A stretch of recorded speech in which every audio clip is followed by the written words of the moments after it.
प्यारे बच्चों, सुप्रभात।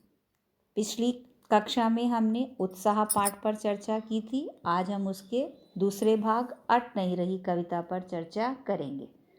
अट नहीं रही कविता फागुन मास की मादकता को प्रकट करती है।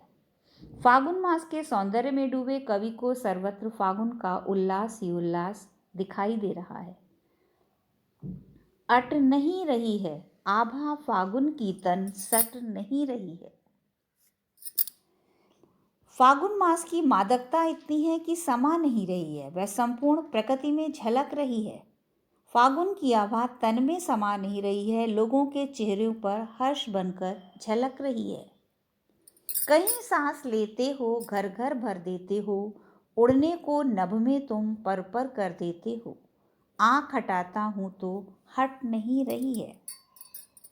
फागुन को संबोधित करते हुए कवि कहते हैं कि जब सुगंधित हवा का झोंका आता है तो ऐसा प्रतीत होता है कि मानो तुम खुलकर श्वास ले रहे हो।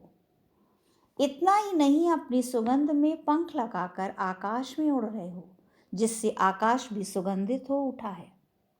लोग उत्साह से भर उठे हैं। तुम्हारा सौंदर्य इतना अनूठा है कि उसे निरंतर देखने का मन करता है।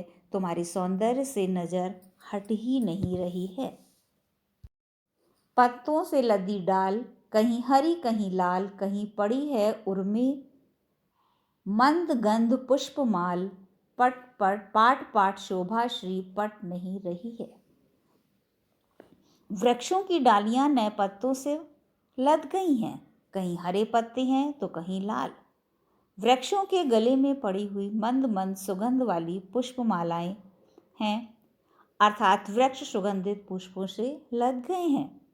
जगह जगह पर इतनी शोभा है कि वह समा नहीं रही है। सर्वत्र सौंदर्य ही प्रकट हो रहा है। कहने का भाव ये है कि फागुन में प्रकृति का सौंदर्य सर्वत्र व्याप्त है। कवि की तरह प्रकृति के सौंदर्य दर्शन का लाभ उठाएं, सब लोग प्रसन्नता का अनुभव करें, इतने प्रफुल्ल और इतने आनंदित हों कि फागुन की सुंदरता की तरह हमारी खुशियां भी अनंत हों।